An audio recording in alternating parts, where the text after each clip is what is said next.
구약의 여호와 하나님으로 일하셨습니다.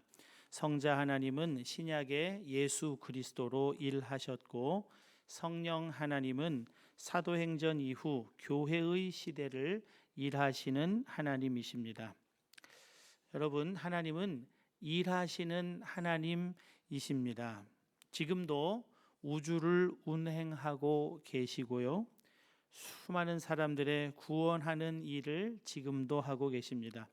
예수님께서 이 땅에 사역하실 때 그런 고백을 하셨습니다. 내 아버지께서 이제까지 일하시니 나도 일한다 하셨습니다. 물론 시대마다 홀로 일하신 것은 아닙니다. 영원 전부터 영원까지 하나님은 언제나 함께 삼위일체로 일하십니다. 그러나 각 시대에 전면에 나서서 일하시는 분이 따로 계시다는 것입니다. 우리 시대는 교회의 시대입니다.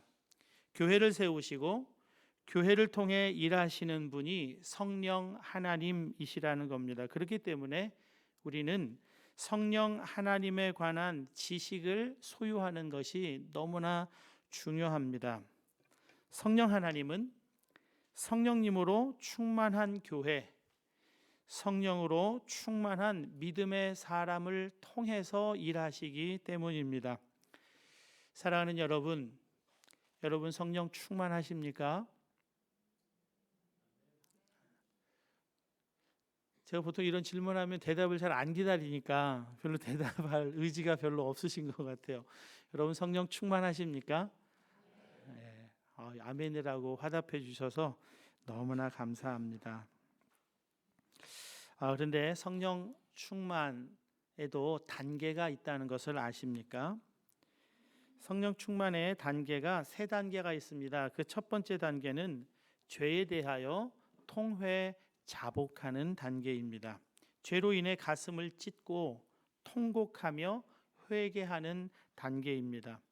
한국교회 역사에서 이 첫 번째 단계가 아주 분명하게 나타났습니다. 1970년대, 80년대 기도원에 가보면 이 죄로 인해서 통곡하는 그런 모습들을 많이 볼 수가 있습니다. 기도원 바닥을 대굴대굴 구르면서 막 기도하는 사람도 이제 보았고요. 성령의 불이 임하셔서 이 등이 막 뜨겁다며 등을 바닥에 대고 막 그 기도하는 사람도 봤습니다. 우리 어렸을 때는 그런 거 자전거 탄다고, 성령의 자전거 탄다고 막 그런 얘기도 하고 그랬습니다. 감리교 영성가이신 이용도 목사님이 성령의 역사를 글로 기록해 두셨는데요, 이렇게 고백하십니다. 이상합니다. 웬 힘이, 웬 불이, 웬 능력이 그리도 많은지 미처 몰랐습니다. 웬일입니까? 제 안에서 불길이, 원자의 불길이 핵의 불같이 마구 타오릅니다. 무쇠덩어리라도 녹일 듯한 그분의 강하신 불이 나를 태우기에 또한 내가 소리칩니다. 참으로 신기합니다. 소멸의 불이 밤새도록 타올라서 모두 없어졌을 것 같은데 동이 튼 다음 나를 살펴보면 나는 여전히 존재합니다. 죄악된 것은 밤새 다 타버렸나 봅니다. 필요 없는 것은 몽땅 타서 죄가 되어 날아가 버린 모양입니다. 이상한 기쁨이 나를 덮칩니다. 은혜의 물결이 파도처럼 밀려오는 것을 느낍니다. 이때는요, 철야 기도하는 게 흔한 일이었어요.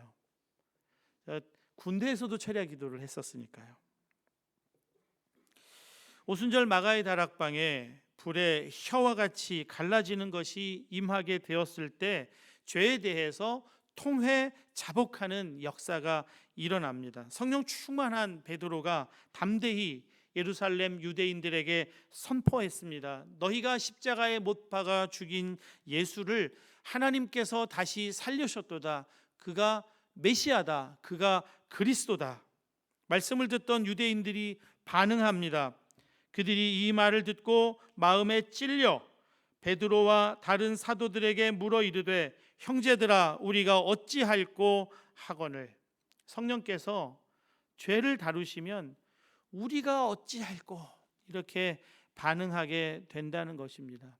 죄가 태워지니까 정말 불이 붙는 것 같지만 죄가 소멸되니까 그 정결함의 기쁨, 정결함에서 오는 커다란 감격과 만족이 그 속에 있어요. 그것이 성령 충만의 첫 단계입니다.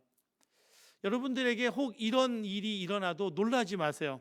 이건 성령 충만의 한 현상이라는 것, 그것을 기억하시면 됩니다.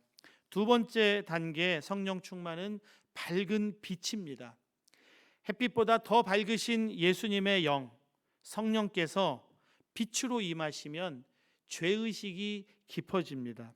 첫 단계는 감정적이라면 두 번째 단계는 지성적입니다. 어두울 때 안 보이던 죄가, 추악한 죄가 드러나 보입니다. 나도 모르게 숨겨놓았던 죄들이 성령의 빛 가운데 이렇게 드러나요.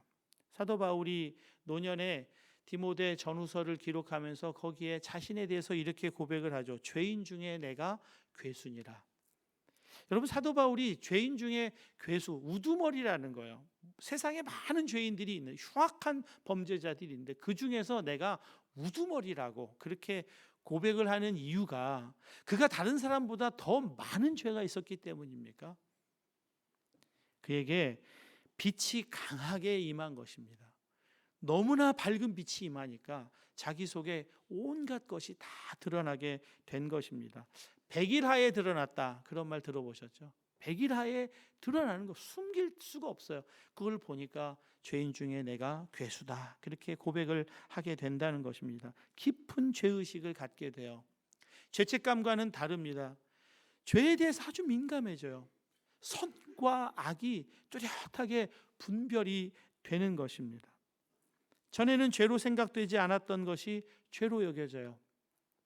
로마서 13장 12절 13절입니다. 그러므로 우리가 어두움의 일을 벗고 빛의 갑옷을 입자. 낮에와 같이 단정히 행하고 방탕하거나 술 취하지 말며 음란하거나 호색하지 말며 다투거나 시기하지 말고. 성자 어거스틴을 거꾸로 드린 말씀입니다. 그때까지 자기는 이 죄인이라는 걸 몰랐어요. 이 말씀을 보고 이 말씀의 빛, 성령의 검에 찔려서 그대로 꼬꾸라진 말씀입니다. 성령의 빛 가운데 보면 자기가 바로 이런 죄인이라는 것을 알게 된다는 거예요. 에베소 교회는 성령 충만 두 번째 단계의 교회였음을 우리가 알 수 있습니다. 예수님이 에베소 교회의 수고와 인내를 칭찬해 주십니다. 계시록 2장 2절입니다. 내가 내 행위와 수고와 내 인내를 알고 그랬습니다. 어떤 수고입니까? 악한 자들을 용납하지 아니한 것, 사도라 사칭하는 자들의 거짓을 드러낸 것. 인내는 어떤 인내입니까? 견디고 게으르지 아니한 것이라고 했습니다. 우리말 게으르다라고 번역된 헬라어는 케코피아 캐스입니다. 지치다, 피곤하다라는 뜻을 가진 코피아오의 2인칭 완료형입니다. 그러니까 게으르지 아니했다라고 하는 이 번역보다는 너는 지치지 않았다, 너는 낙심한 일이 없었다라고 번역하는 것이 조금 더 자연스럽습니다. 악을 용납하지 않았어요. 거짓 사상을 분별했습니다. 어려움을 감당하며 견디어냈고 지치지도 않았습니다. 진리를 알고 거짓을 분별하고 그 진리 수호에 지치지 않는 열정까지 가지고 있었다는 것입니다. 그런데 여러분, 예수님의 칭찬하신 이 에베소 교회의 행위를 나타내는 동사들을 우리가 주목할 필요가 있습니다. 내가 아노라라고 했던 에베소 교회의 행위들의 대부분들은 소극적인 의미의 동사였습니다. 악을 용납하지 않았다는 거예요. 견뎌냈다는 겁니다. 지치지 않았다는 것입니다. 유일하게 이거보다 적극적인 동사는 거짓을 드러냈다라고 하는 동사라는 말입니다. 에베소 교회가 칭찬을 받은 그 행위는 이소부아에서 보면 나그나의 옷을 벗기기 위해서 바람이 강하게 불었던 그 행위가 아니라 따뜻하게 햇볕을 쬐어줘서 스스로 옷을 벗게 했던 바로 그 행위, 매우 소극적으로 보이는 그 행위에 대해서 주님이 칭찬하셨다는 거예요. 이것을 우리가 주목할 필요가 있습니다. 에베소 교회가 성령 충만의 세 번째 단계로 가지 못하고 벗어났다고 주님이 말씀하셨습니다. 그러므로 어디서 떨어졌는지를 생각하고 회개하라. 주님이 책망하고 경고하십니다. 예수님이 칭찬하신 소극적인 행위에서 에베소 교회가 더 나갔다는 거예요. 그 소극적인 그들의 행위에 대해서는 칭찬하지만 거기서 더 나간 것에 대해서는 책망하고 경고하신다는 말씀입니다. 더 나갔다는 것이 성령 충만의 세 번째 단계로 나갔으면 좋았을 텐데 빗나갔어요. 어디서 떨어졌는지 생각하고 회개하라. 죄라고 하는 말 헬라어로 하마르티아라고 합니다. 본래 이 단어의 의미는 화살이 관역에서 비껴났다라는 뜻입니다. 그렇다면 회개라고 하는 것은 관역에 적중시켜라. 그게 회개라는 말이 되겠죠. 이때 중요한 것은 궁사가 표적판을 향해서 이제 활을 날립니다.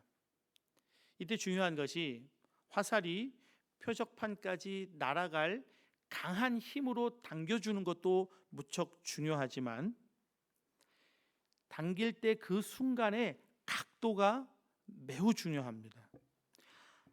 화살이 활시위를 떠날 때 아주 살짝 벗어났으니 별 문제가 아닌 것 같아도 표적판까지 도달하면 그 차이는 어마어마하게 나타나게 됩니다.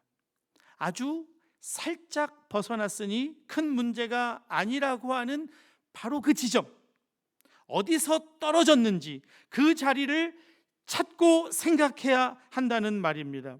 진리를 수호하고 진리의 열정을 가지고 있는 것이 너무나 중요하기 때문에 살짝 각도가 빗나가는 것은 어쩔 수 없는 일이라고 생각하고 그냥 무시해버린 것, 바로 그것을 생각해야 한다는 말씀인 것입니다. 그 지점을 생각하라, 회개하라. 에베소 교회가 아주 작게 여긴 그 빗나감을 주님은 매우 심각하게 여기고 계십니다. 회개하지 아니하면 어떤 조치를 취할 것인지 그 경고가 얼마나 심각한 문제인지를 밝혀주고 있습니다. 요한계시록 2장 5절입니다. 회개하지 아니하면 내가 내게 가서 내 촛대를 그 자리에서 옮기리라. 무서운 경고의 말씀입니다. 가볍게 살짝 벗어난 것이라고 대수롭지 않게 생각했던 그 벗어남이 교회를 껍데기 교회로 만들어 버린다는 말씀입니다. 촛대는 교회를 상징하거든요. 촛대가 옮겨지면 빛이 없는 교회가 되는 것입니다. 이름뿐인, 말뿐인 교회가 된다는 것입니다. 여러분, 교회를 빈 껍데기 교회로 만드는 것, 살짝 빗나간 것뿐인 그것이 무엇입니까? 요한계시록 2장 4절입니다. 그러나 너를 책망할 일이 있나니 너의 처음 사랑을 버렸느니라. 에베소 교회가 버린 처음 사랑이 무엇입니까? 십자가 복음입니다. 복음이 이론이 아니라 실제가 되는 것, 거기에서 벗어났다는 거예요. 내가 죽고 예수가 사시는 것. 여러분, 이것이 성령 충만의 세 번째 단계입니다. 예수님이 나를 위해 십자가에 못 박혀 죽으셨을 때 나도 예수님과 함께 십자가에 못 박혀 죽었다고 정말로 믿고 이제는 내가 사는 것이 아니오 오직 내 안에 그리스도께서 사신다고 정말로 믿고 정말 그리스도께서 내 안에서 사시는 것을 보는 것, 이것이 처음 사랑이에요. 하나님이 일하시는 하나님이시라고 했습니다. 삼위일체 하나님께서 함께 일하십니다. 영원 전부터 영원까지 함께 계시면서 일하세요. 그런데 그 하나님께서 아무 일도 하시지 못하게 해요. 하나님이 일하심을 믿지 않기 때문에 그렇습니다. 에베소 교회가 떨어진 지점이 바로 이 지점입니다. 선악을 분별해요. 악을 용납하지 않아요. 거짓을 드러내요. 그래서 생기는 어려움도 견뎌요. 지치지 않아요. 열심히 있어요. 열정이 있어요. 그런데 심판도 내가 해요. 판단도 내가 해요. 죄를 드러내는 것에 그치지 않고 그냥 죄를 드러내는 게 아니라 죄인까지 드러내서 죄인까지 내버려요. 내가 심판 자리에 앉아 있다는 말이에요. 천국에 대한 우스갯소리가 하나 있는데 너무 제가 심각하게 해가지고 이 우스갯소리를 지금 하는 게 조금 적절한지 잘 모르겠습니다. 장로님 한 분과 집사님 한 분과 목사님 한 분이 세 분이 이제 천국에 들어가게 됐어요. 집사님이 먼저 하나님 앞에 가니까 하나님이 자리에서 벌떡 일어나서 신발도 다 버리고 막 그렇게 반갑게 맞이해요. 너무 잘 왔다고 막 기쁘게 맞이합니다. 뒤에 들어가던 장로님이 그걸 보고 집사도 저렇게 맞이해 주시는데 나 굉장히 크게 환영받겠구나. 그리고 이제 들어갔어요. 근데 하나님이 그냥 너 왔냐? 이러면서 좀 대면하면서 잘 왔다. 그런 정도로만 환영을 해주시더라는 거예요. 마지막으로 이제 목사님이 들어오니까 이 장로님이 저 목사님 어떻게 하나님이 대하시나? 하나님이 자리에서 일어나지도 않고 그냥 자리에 앉은 채로 야, 너 어떻게 왔냐? 이런 식으로 이렇게 맞이를 하시더래요. 잘 오긴 잘 왔다. 그래서 장로님이 너무 궁금해서 물어봤대요. 아니 왜 집사는 그렇게 막 환영을 하고 목사님 들어오니까 이렇게 일어나지도 않고 그러시냐고. 그랬더니 쟤는 내가 자리에서 일어나기만 하면 내 자리를 이렇게 뺏으려고 그렇게 그래서 내 자리에 일어나질 못해. 그렇게 얘기를 하셨다는 거예요. 목사만의 문제입니까? 성령 충만의 세 번째 단계는 내가 내 마음의 왕좌에서 정말로 내려오는 거예요. 그리고 성령님이 내 마음의 왕좌에 앉으시게 해드리는 겁니다. 그리고 그분이 진짜 내 마음의 주인이 되게 해드리는 거예요. 그리고 하나님께 모든 일을 다 맡기고 하나님이 일하시는 하나님이시니까 정말 일하시는 것을 보는 거예요. 그게 성령 충만의 세 번째 단계입니다. 내가 십자가에 못 박혔나니 그런즉 이제는 내가 사는 것이 아니요 오직 내 안에 그리스도께서 사시는 것이라. 이 십자가 복음이 이 은혜가 실제가 되는 단계, 그것이 성령 충만의 세 번째 단계예요. 그래서 나는 완전히 죽고 예수님만 온전히 드러나게 되는 것, 그것입니다. 그래서 하나님 하시게 해드리는 것입니다. 여러분, 다윗과 골리앗이 싸우면 누가 이깁니까? 다윗과 골리앗이 싸우면 누가 이기죠? 여러분 이제 성경을 잘 아시니까 다윗이 이긴다고 대답하시지만 객관적인 전력을 한번 생각해 보세요. 누가 이깁니까? 골리앗이 이겨요. 골리앗하고 다윗하고 싸우면 골리앗이 우세하고 골리앗이 이깁니다. 여러분, 다윗이 자기 물맷돌 실력 믿고 나간 것 아닙니다. 옛날에 곰도 사자도 내 이 물맷돌로 쫓았으니까 내가 골리앗도 이 물맷돌 내 실력 믿고 나간 거 아니에요. 사무엘상 17장 45절입니다. 다윗이 블레셋 사람에게 이르되 너는 칼과 창과 단창으로 내게 나아오거니와 나는 만군의 여호와의 이름 곧 내가 모욕하는 이스라엘 군대의 하나님의 이름으로 내게 나아가노라. 하나님의 이름으로 나아가노라. 하나님 믿고 하나님 의지하여 나간다는 것입니다. 그래서 하나님이 하시게 해드리는 거예요. 다윗 대 골리앗의 싸움이 아니라 하나님 대 골리앗의 싸움이 되게 해드리는 겁니다. 그럼 이기는 거죠. 백전백승인 거죠. 사사 기드온 시대에 미디안 군대가 이스라엘을 약탈하기 위해서 쳐들어옵니다. 무려 13만 5천이라고 했어요. 바다의 모래와 같이 많다고 했습니다. 하나님이 기드온에게 너 나가서 싸워라 그랬습니다. 기드온이 뭘로 싸웁니까? 어떻게 나갑니까? 하나님이 사인을 보여주셨잖아요. 타작마당에 양털에만 이슬이 내리게 하시고 그 다음 날은 마당에만 이슬이 내리게 하시는 아주 신비로운 것을 보여주세요. 용기를 냈어요. 그래서 전 이스라엘의 군대를 모집했더니 3만 명이 왔습니다. 여러분 3만 명 대 13만 5천이면 누가 이길까요? 객관적인 데이터로 생각해 보세요. 누가 이깁니까? 그런데 하나님이 기드온 군사 29,700명을 돌려보내세요. 300명만 남기십니다. 기드온 300용사라고 부르죠? 여러분 용사 아닙니다. 이 사람들은 물 마실 때도 손으로 떠서 주위를 살피면서 그렇게 마셨던 사람입니다. 겁쟁이들이었어요. 용사 아닙니다. 일당백 아닙니다. 전략 전술 훌륭해서 아닙니다. 여러분 기드온의 300명은 하나님 아니면 안 된다는 숫자예요. 사람에게는 기대할 것이 전혀 없다는 숫자가 기드온 300입니다. 300이 어떻게 이 13만 5천을 이깁니까?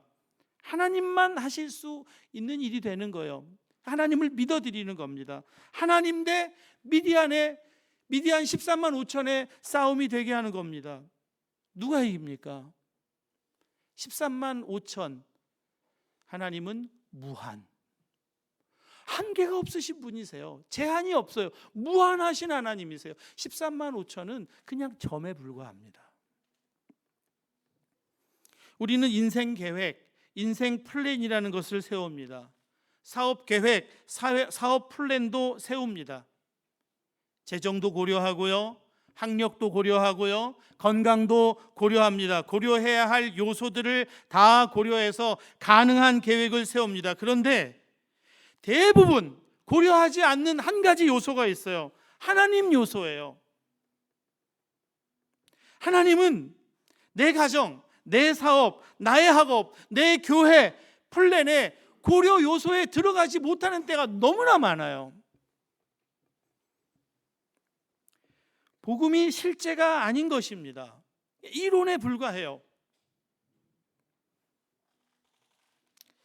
여러분 하나님 요소가 고려의 대상에서 너무 쉽게 너무 늘 제외가 돼요.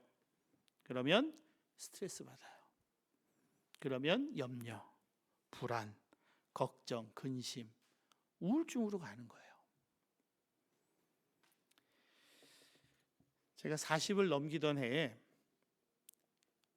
정말 생각지 않은 죽음의 공포가 시시때때로 저를 엄습했습니다. 얼마나 그 공포가 심한지 하던 일이 딱 중단이 돼요. 신방하다가 뭐 교육하다가 그냥 그 공포에 사로잡혀서 모든 게 다 마비가 돼버리는 겁니다. 한 번은 양치질을 하는데 죽음이 이렇게 떠오르면서 완전히 생각과 마음을 사로잡았습니다. 나도 죽고 아내도 죽고 제일 상상하기도 싫은 건 자녀들이 죽는다는 거예요. 그렇게 되어 있잖아요, 우리는. 그 부인할 수 없는 그 사실에 마음이 탁 빼앗기니까 뭐 정말 죽을 것 같더라고요. 근데 그때 문득 하나님 생각이 났어요. 아, 하나님 계시지. 다른 건 생각할 것도 없었어요. 하나님 계시지. 아, 하나님 계시니까 됐다. 그냥 안심해요. 하나님을 떠올리기만 했는데도 안심해요. 죽음의 공포도 하나님 생각하는 것으로 이기는구나.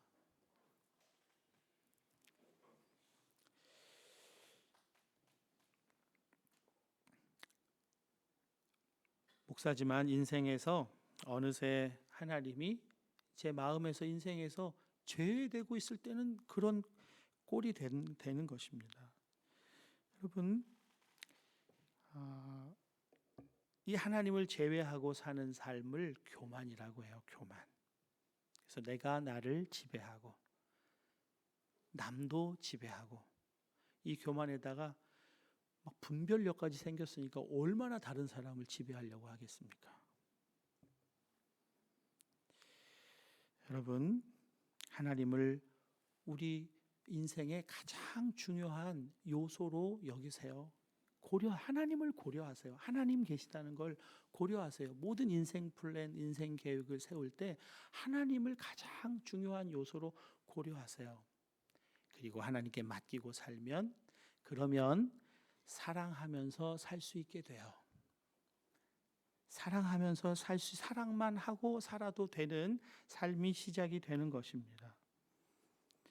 하나님 요소를 고려하지 않는 사람은 여러분, 요구하는 사람이 되기가 쉽습니다.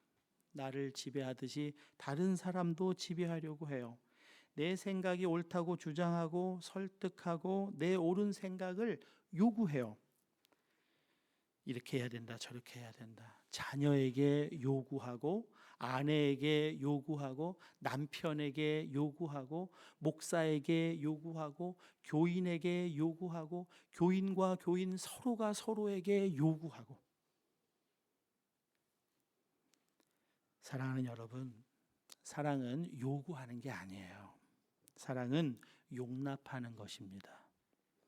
진리를 알게 되었다고 진리를 요구하면 되는 것이 아닙니다. 진리를 알게 되었으니 진리대로 되게 해달라고 기도하는 거예요.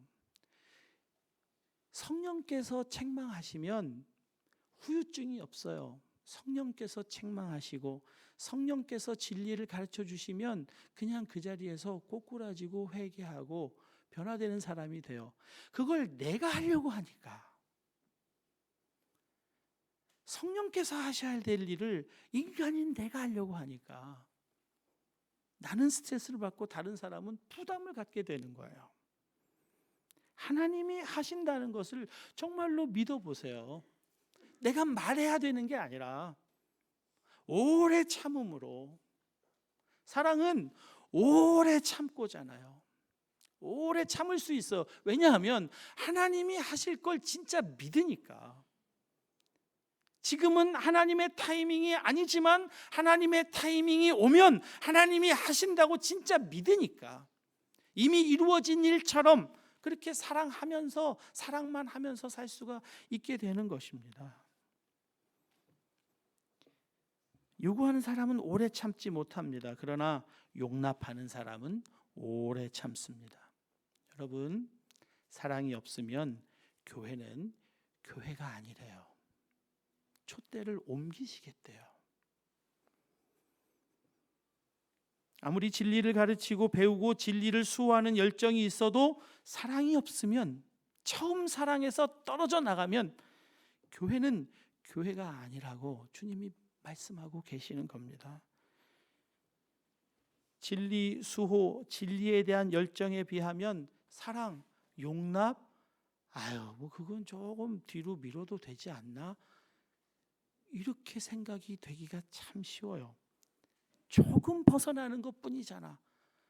조금 뒤로 미루는 것뿐이잖아. 그 차이는 어마어마하다는 것입니다. 조금 비껴나는 것 같지만 그렇지 않아요. 고린도전서 13장 1절에서 3절, 우리 이 말씀은 같이 한번 읽었으면 좋겠습니다. 함께 읽겠습니다.